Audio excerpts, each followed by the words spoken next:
Te korimako o Taranaki.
My name is Tiaio Katani.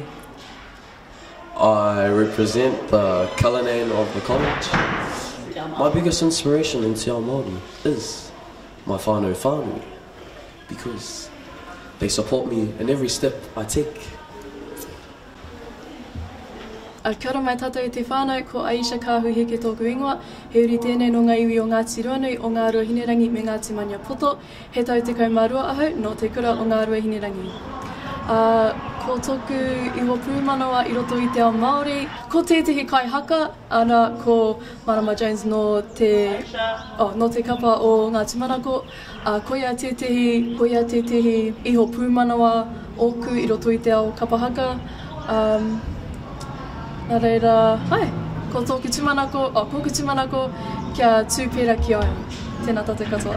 Kia ora, ko Roman tōku ingoa, no te kura tuarua o Wanganui. I chose to do Manu Kōrero because of one of my friends, Sophia. She did it last year and she won nationals.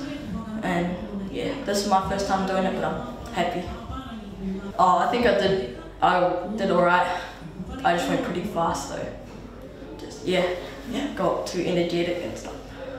Hello, my name is Phoenix Manley Green and I attend Te Kura Kaupapa Māori o Ngāti Ruanui. Te Reo Māori means to me everything because I have been brought up from Te Reo Māori. I've been under Te Aha Mātua for 13 years now, and it is such a blessing to still have our language alive. And all the little babies that you see running around here at Manu Kōrero, they are the speakers of tomorrow of Te Reo Māori. Kia ora, ko Cruz Pauro tōku inga. I come from Te Kura Tuarua Te Manua, Wanganui City College. What Māori means to me, it is the heart of our culture and our Māori people. And we need to keep our Te Reo Māori language strong to continue this competition and to continue our pārangatahi. Kia ora, ko Hikitanga tōku ingoa. Ko Piki Tuara tōku ingoa. E haere ana maua ki te kura o Ngā Rua Hinerangi. I tipu ake au roto I te ao Māori no reira e tino rongonui ana ki tēnei reo. E hara I te mea he reo no iho, engari kua hau. Te Reo Māori to me is everything. I actually wouldn't know what I would be doing right now if Te Reo Māori wasn't a part of me. I wouldn't know what school I'll be attending. I wouldn't know anything. But Te Reo Māori means everything to us, and we respect that in every way. Kia ora te whānau, ko Tatiana te rangi au Glace Angiau. He uri tēnei no Taranaki iwi, Ngāti Pro, Ngā Puhi te Wakatoia, Ngāti Kau Ngunu, Raroto Ngā Nohuki. He raukura tēnei no te whiwhi ngā kākono mai rangi atea.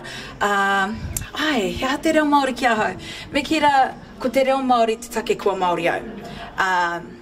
No taku whānautanga mai kua puawai tēnei kākano o te reo Māori ki roto I Angiau. He kaha nōku te kōrero I te reo Māori earangi, ko tāku tuapapa matua ko te reo, ko te aho matua anō hoki, nā te aho matua te reo I poipoi I roto I ahau.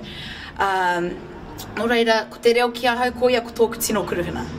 Ko te reo ko tōku tino kuruhuna, ko tēnei o ngā tino kuruhuna, ka noho huna mai ki au. Ko ia ko tōku kura, ko ia ko te kura huna o tātou te ao Māori, ko te kura o tātou te ao Māori.